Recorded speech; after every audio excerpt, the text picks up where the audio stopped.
অসমৰ মুখ্যমন্ত্ৰী ডাঙৰীয়া ডক্টৰ হিমন্ত বিশ্ব শৰ্মাই তেখেতে আমাৰ অসমত হ'বলগীয়া ৭৫টা ভলেণ্টাৰী ব্লাড ডনেশ্যন কেম্পৰ শুভাৰম্ভণি কৰিব।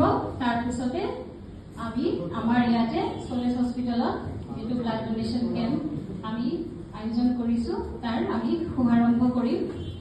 আৰু এই ডনেশ্যন কেম্পটোৰ আমিতো সকলোৱে জানো ডনেশ্যন কেম্পবিলাক এইকাৰণে পতা হয়, ইয়াৰ মূল উদ্দেশ্য হৈছে মানুহৰ মাজত সজাগতাৰ সৃষ্টি কৰা।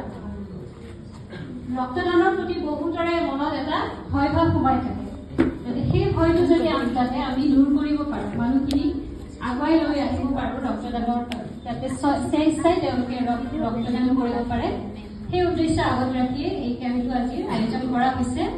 আৰু ইয়াতে মই দেখি আজি ভাল লাগিছে, আমাৰ কলেজৰ বহুখিনি ছাত্ৰ ছাত্ৰী আহিছে, তেওঁলোকক দেখি মই উৎসাহিত হৈছোঁ, তেওঁলোকে যে আগুৱাই আহিছে আৰু মই তেওঁলোকক ধন্যবাদ জ্ঞাপন কৰিব খুজিছোঁ ইয়াৰ যোগেদি।